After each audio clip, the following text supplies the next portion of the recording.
Good morning guys! Handito ako ngayon sa aking munting bukirin. At reflex ko lang sa inyo itong aking mga pakinabang dito ngayon sa aking munting bukirin.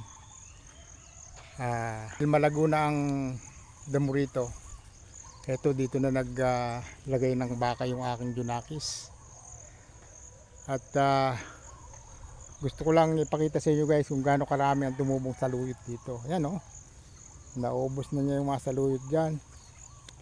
At bago tayo maubusan ng saluyot, kasi gagawin ulit ito yung kalabaw na yan, gagawin ulit ito ng aking junakis. Magha-harvest na tayo para wag naman tayong maiwanan ng saluyot. Maunahan tayo ng baka.